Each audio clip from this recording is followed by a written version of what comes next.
Assalamualaikum warahmatullahi wabarakatuh.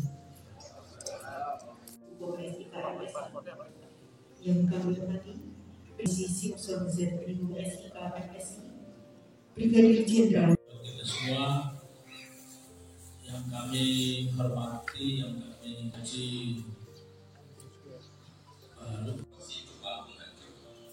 tapi tempat-tempat yang disebut Allah seperti ini jarang kita akan melakukan juga Allah yang menjadikan bintang-bintang.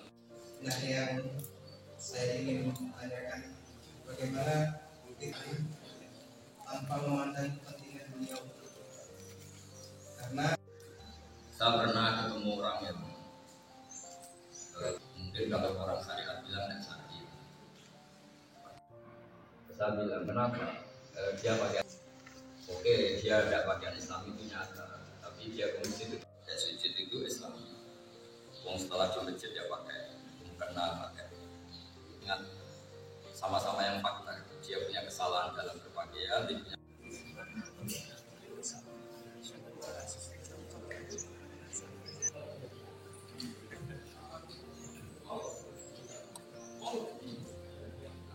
Untuk sesi pertama 30 dulu ya, diatur rekan-rekan 30. Yang lain mungkin bisa duduk dulu.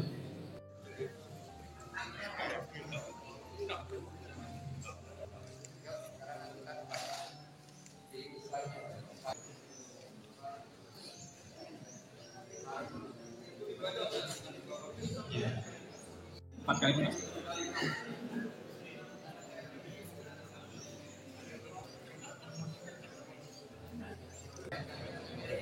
Rekan-rekan gantian yang sudah segera ke belakang.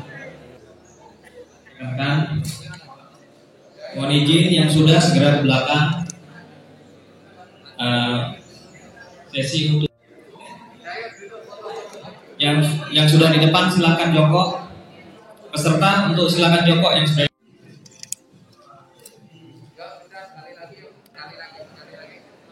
Ya ini terang.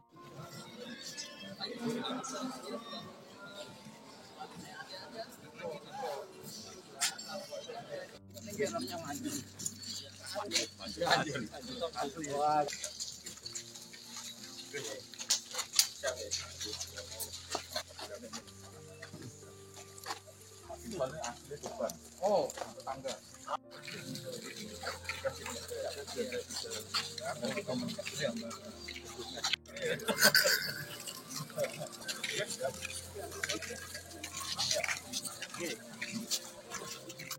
punya statuskan Allah hanya sebagai yu'adzib, padahal Allah punya ampunan yang jauh. Sosok Gus Bar.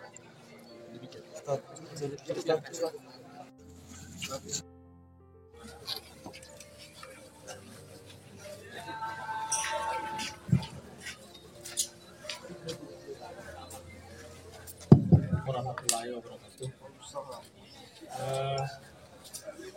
Terima kasih atas kesempatan dan waktu yang luar biasa ini.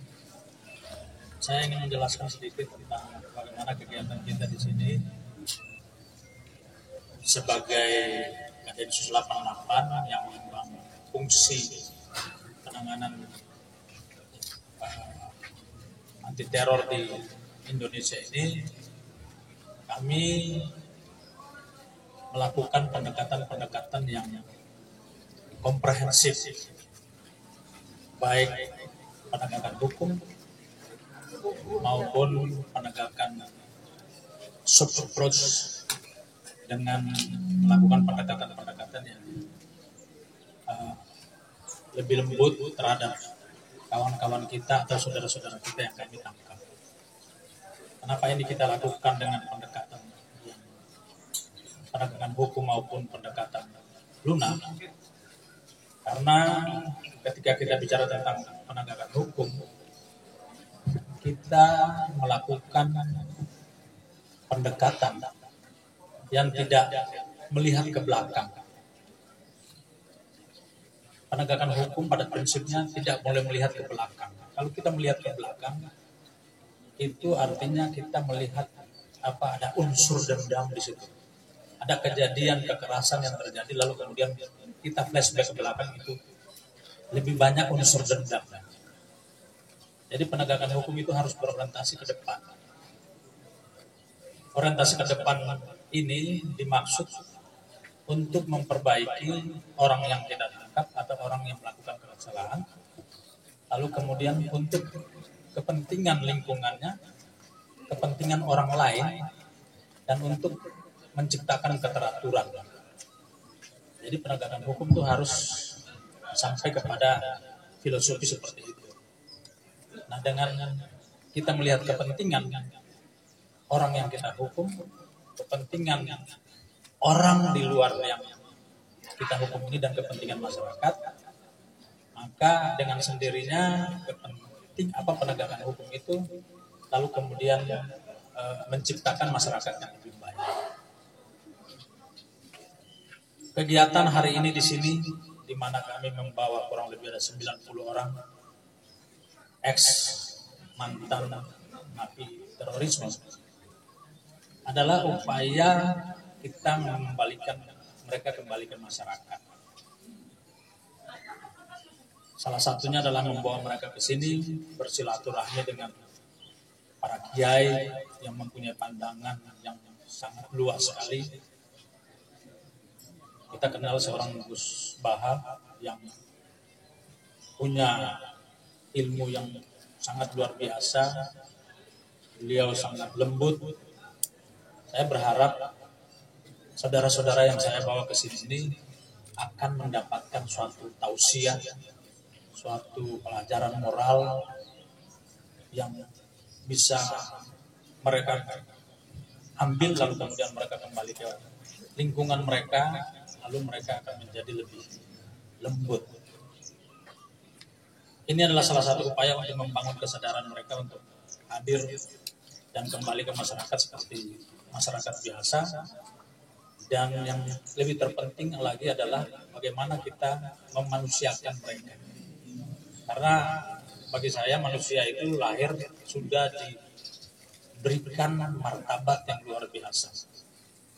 Dan ini kita kembalikan mereka ke posisi tersebut sebagai manusia yang lebih sempurna. Itu saja mungkin apa yang ini. Jenderal sudah diajak ke beberapa kiai sebelum dari Gus-Bah ini. Ini untuk pertama kali kita secara dalam kelompok besar.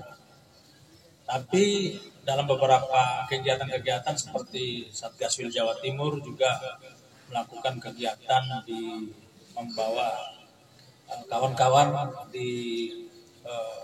ke tempat pondok pesantrennya Ketua PWNU Jawa Timur pernah. Lalu kemudian kita juga dalam kesempatan kita juga mempertemukan mereka dengan beberapa tokoh NU, beberapa tokoh Muhammadiyah. Seperti di Lampung ada 120 orang yang tidak kita tangkap, tapi sudah jelas-jelas mereka masuk dalam jaringan. Lalu karena kesadaran mereka, akhirnya kita melakukan pembinaan tanpa melakukan penangkapan. Di situ kita menghadirkan para figur-figur penting seperti Ketua Muhammadiyah wilayah Sulawesi, Sumatera, bukan Sumatera, tapi Ketua Muhammadiyah cabang Lampung. Kita hadirkan juga ada tokoh Muhammadiyah dari pusat. Kita menghadirkan seorang ustadz yang luar biasa menurut saya, punya ilmu agama yang luar biasa, namanya Ustadz Suparman. Dan ini akan kita lakukan terus, karena menurut kami membangkitkan kesadaran itu bukan satu kali, dua kali, tapi harus berkelanjutan.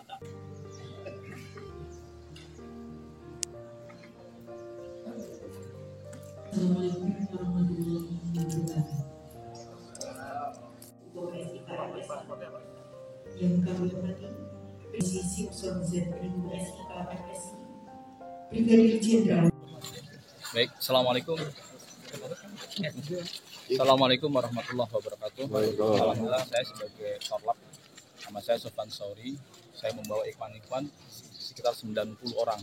Ada dari Jawa Timur, Poso, Medan, dan Banda Aceh.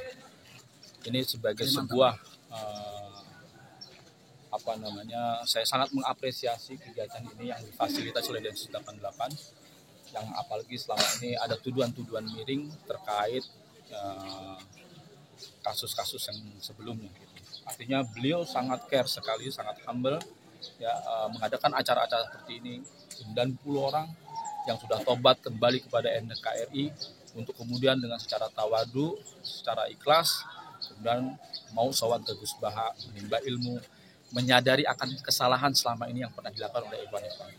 Dan untuk itu pula lah melalui Pak Kadinsus, Pak Martinus Hukum, ini sangat luar biasa, beliau memfasilitasi kami, dan banyak ikhwan-ikhwan yang masih mau untuk silaturahmi ke sini. Dan insya Allah ini ada program gelombang berikutnya untuk sowan kepada Gus Baha. Karena mereka selama ini banyak rujuk, banyak taubat ketika banyak mendengarkan Gus Baha yang sangat luar biasa dan sangat begitu menginspirasi kita semua bahwa kita tidak boleh membatasi daripada rahmat Allah. Jangan pernah membatasi bahwa kebenaran itu adalah dari kelompok kita.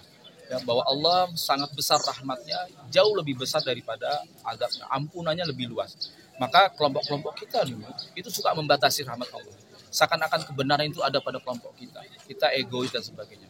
Dengan hadirnya Gus Baha, beliau banyak membuka daripada cakrawala kita, pemahaman kita, keislaman kita, sehingga kita mempunyai pemahaman yang insaf, pemahaman yang tawasud, ya seimbang, pemahaman yang moderat, sehingga kita insya Allah mudah-mudahan kita tobat nasional, ya, dengan tema hijrah untuk negeri.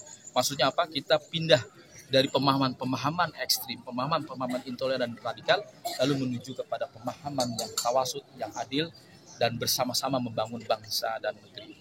Itu demikian statement saya terkait dengan acara ini. Billahi taufiq wal hidayah, bila muwafiq ila aqwamit thoriq. Assalamualaikum warahmatullahi wabarakatuh. Mengubah mindset susah nggak sih Pak? Pemahaman itu? Susah. Kalau sudah kena doktrin mengubah mindset susah. Dia butuh waktu. Ya. Jadi kadang mereka ini perlu waktu. Maka jangan pernah ikut-ikutan masuk kepada kelompok-kelompok ini sehingga nanti dia akan susah tobatnya.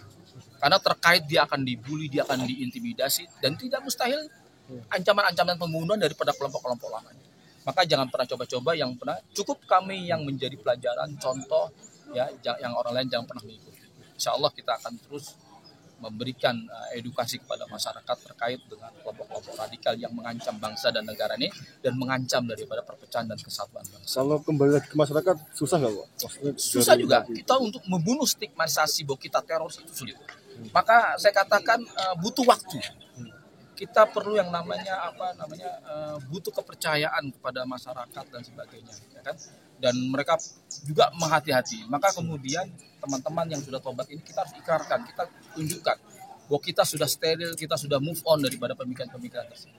Ada pengaruh nggak dari teman-teman lain yang lama? Ya, yang lama. Ya jelas ada. Kami banyak dikecam, dituduh jadi antek-antek BNPT, antek-antek Tauhid, ya, NKRI dan sebagainya, tapi itu tidak pernah menyurutkan kami untuk kembali kepada NKRI. Karena kami menganggap bahwa rujuk dari pemahaman lama itu jauh lebih baik daripada terus kita membuat gaduh bangsa dan negara ini. Jadi terkait dengan kasus ya, pertama nasihat saya adalah hendaknya kita tawadu dan sadar diri, ya. Jangan pernah bersikap ekstrim dalam beragama. Karena memang ini perintah agama, lan yushaddadina ahadum illa ghalabahu. Tidaklah sekali-kali di antara kalian yang berekstrim dalam beragama illa ghalabahu, kecuali dia akan dikalahkan dengan sikap-sikap ekstrim tersebut. Yang kedua, nasihat saya adalah al-isma min fitnatil, agar kita terhindar daripada fitnah ini. Yang pertama al-ma'rifatu bisyarrihi wa tatahur. Hendaknya kita mengenali daripada keburukan kelompok-kelompok yang suka mengkapling kebenaran, bahwa kebenaran hanya milik mereka. Tanpa kita mengenali keburukan-keburukan mereka, seringkali orang-orang yang ikhlas, orang-orang yang baik jatuh terjebur kepada kelompok-kelompok. Maka untuk itu terus kita belajar mengembangkan diri, mengafirmasi diri untuk meningkatkan kualitas diri kita sehingga kita bisa bersikap kritis. Ya, jangan pernah menjadi bersikap ekstrim tersebut. Demikian. Semua yang kami hormati, yang kami puji,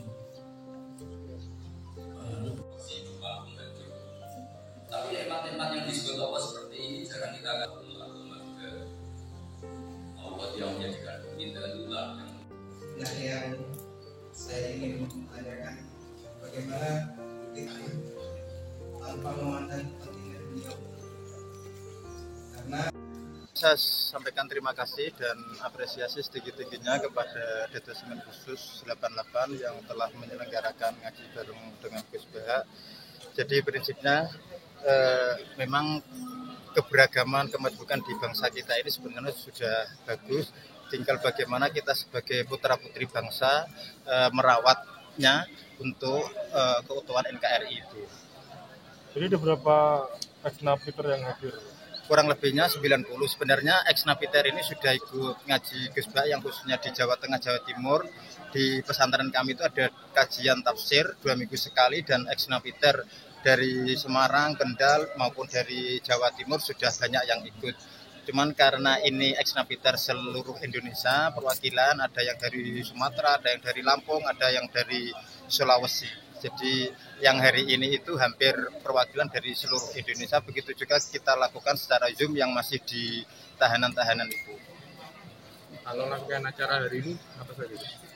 Ya, hanya pertama yang ngaji Gus BH itu. Setelah ini Pak Kadinsus Ramatama sekaligus diskusi sama Gus BH. Ada pesan-pesan Gus untuk ini? Ya, pesan saya pada teman-teman ex-napiter untuk tetap merawat NKRI, untuk mengikuti kajian-kajian kepada ulama-ulama yang betul-betul punya keinginan kuat untuk sama-sama menjaga negara kesatuan Republik Indonesia ini. Dari kajian berkala yang dilakukan dari Ponpes Al-Quran sendiri ada semacam evaluasi berkala nggak?